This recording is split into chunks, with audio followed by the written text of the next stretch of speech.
Yo, what's up guys? Lightning here.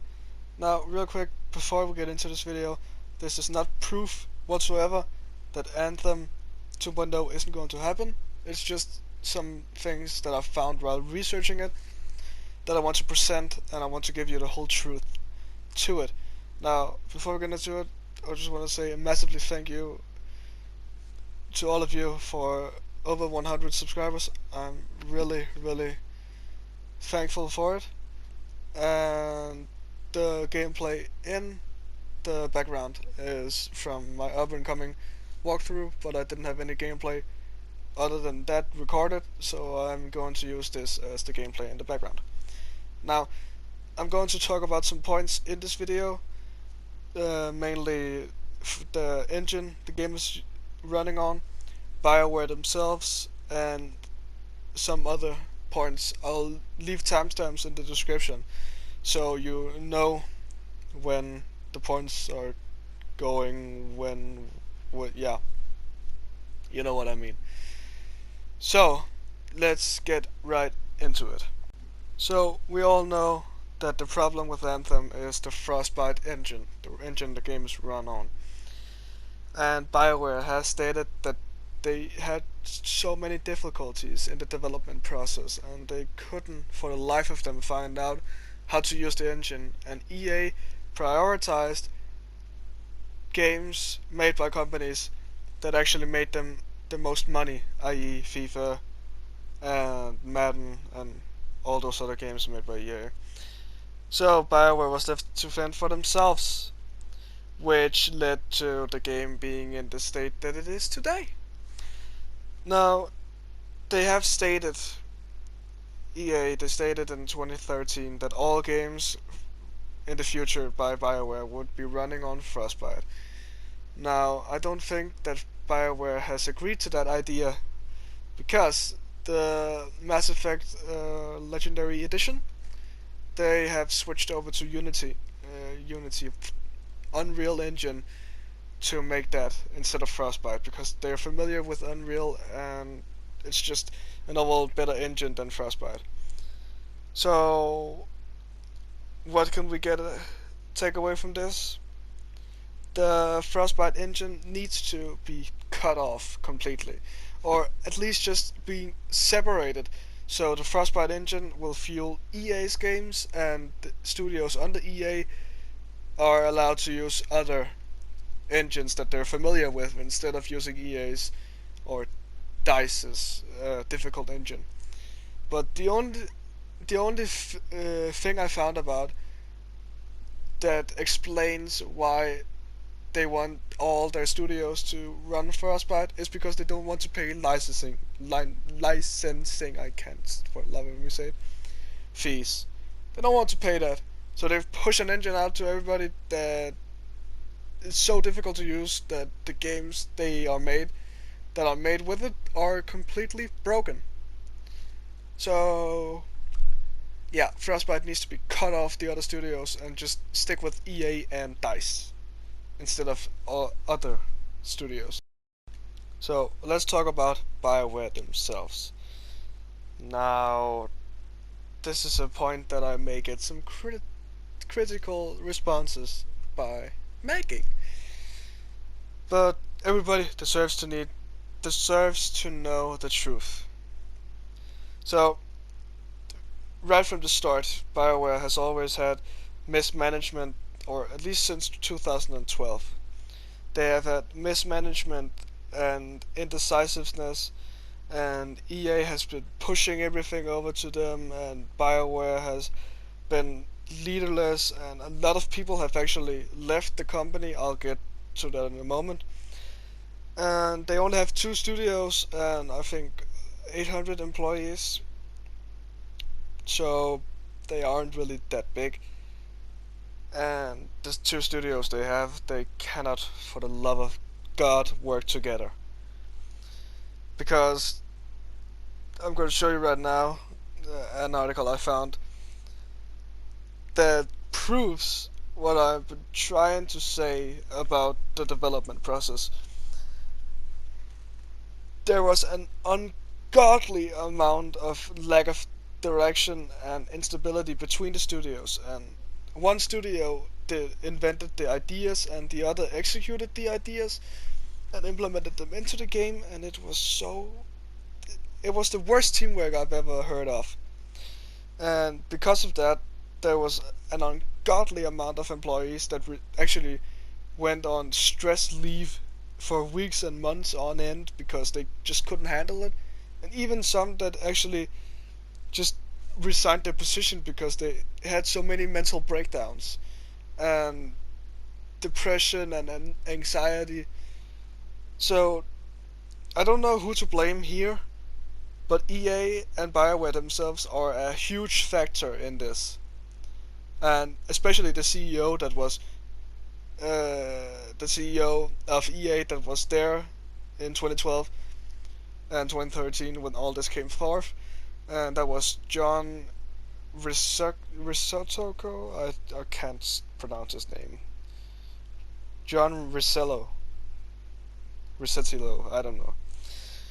So I don't know who to put the blame on. I really don't want to blame anybody because I don't want to blame anybody and then be wrong about it. So I'm just going to leave that where it is. Those people that left the company, they were the two founders. They left the company in 2012. In 2012, the year Anthem began development. The general group manager, who was kinda the CEO of BioWare, he was appointed. He was appointed the general group manager slash CEO by EA, but he left in 2014, leaving BioWare leaderless again. He came on when the co-founders left because one of them was the CEO, and then he left 2 years later, leaving the company's leaderless again. Casey Hudson, the creator behind Mass Effect, he left in 2014, but he came back as a general manager in July of 2017 when Anthem was announced, and he left in December 3rd, 2020 again. The Dragon Age writer David Gaider left in 2016. Chris, the two Chris's from the company, both important developers from Mass Effect Andromeda, they left in 2015 and 2016 respectively. The writer for most of the games in BioWare's history, Drew Karpyshyn, left in 2012 and came back in 2015. Patrick Sutherland, the CEO of BioWare from 2016 to 2016, he was CEO for one day. He left in 2018 as well. He's the co-founder of DICE, and he was the CEO of EA Mobile, Maxis, and all that. Samantha Ryan, the head of BioWare, she was appointed head of BioWare in the 13th September in 2016, and somewhere past that she left again. I couldn't find the exact date, so we'll just have to speculate. Aaryn Flynn, remember that name. He's the general manager. He was the general manager. He left in July 2017 after the E3 announcement of Anthem.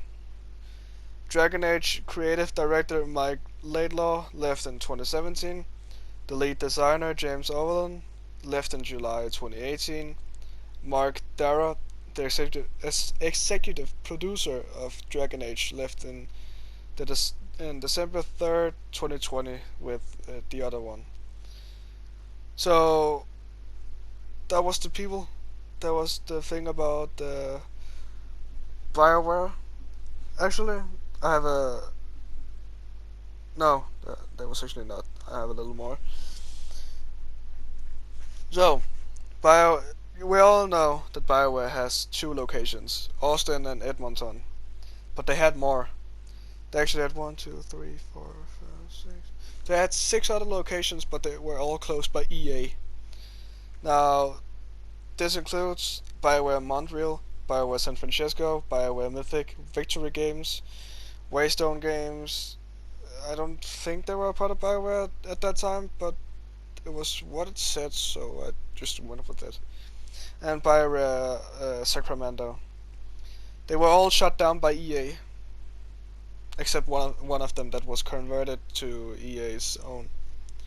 So did EA hold them back? Leave a comment down below if you feel the same way about it. So, yeah. So, as some of you may not know, BioWare has developed 4 engines and used 6 third-party engines. The 4 engines they developed is the Infinity Engine, Eclipse Engine, Aurora Engine, and the Odyssey Engine. With the Odyssey Engine being the engine that Star Wars: The Knights of the Republic is run on. They are all perfectly capable still. They actually still get updates sometimes. And the third party engines they've used are the Hero Engine, the Torque Engine, the Unreal Engine, Omen Engine, Lysium Engine, and Frostbite Engine. Now, I want to tell you about the games that are being built on these engines. And I'll show up on the screen as well.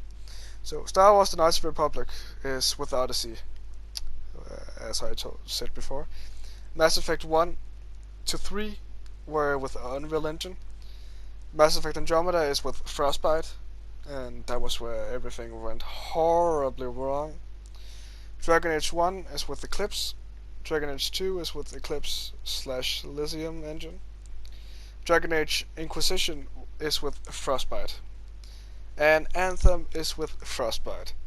And Mass Effect Legendary Edition is with Unreal. Now, do you see a pattern about this? It's really weird, actually. But yeah.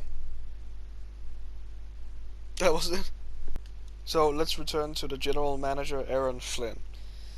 He said to Kotaku, I don't remember what it is, that EA never forced BioWare to use the Frostbite engine for their games.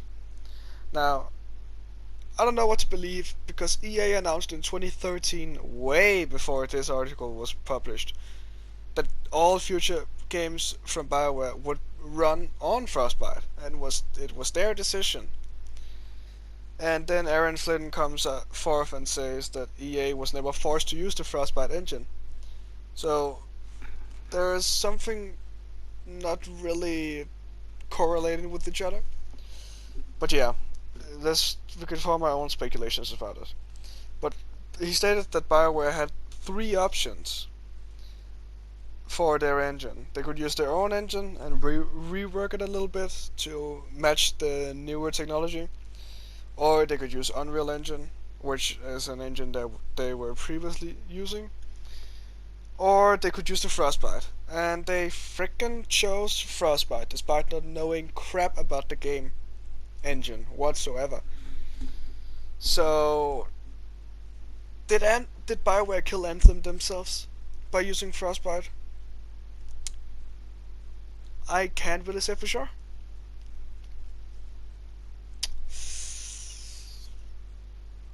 I can't really say for sure, because they didn't learn about the engine. They didn't set themselves in about the engine, and EA probably saw it and gave up on the game. That's why no new information has been presented or come forth. Because BioWare ruined the game themselves.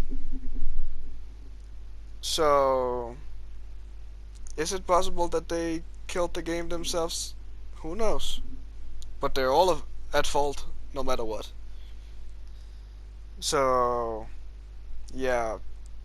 The question is really, what happened? Seriously. Is it just a dream?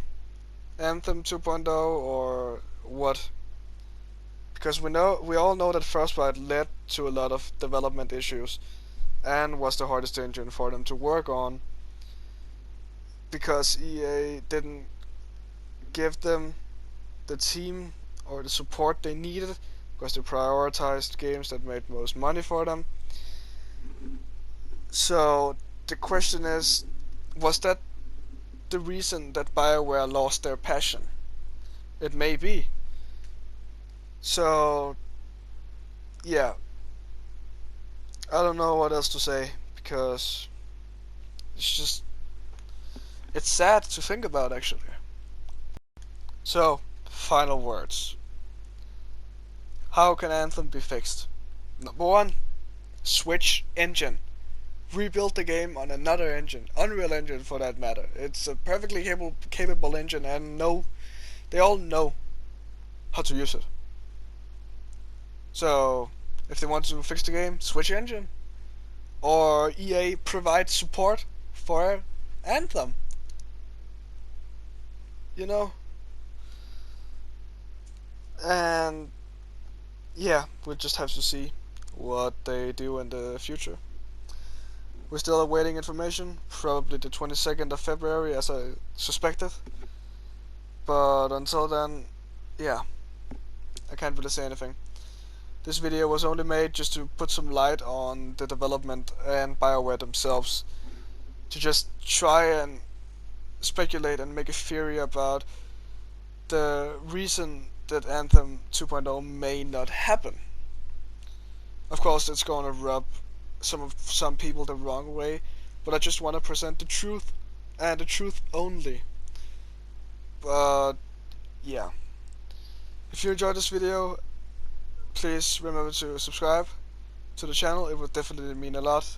I'll keep you updated once new information gets out, or if I find other information that deserves a video about it. But yeah, anyways, as always, peace out.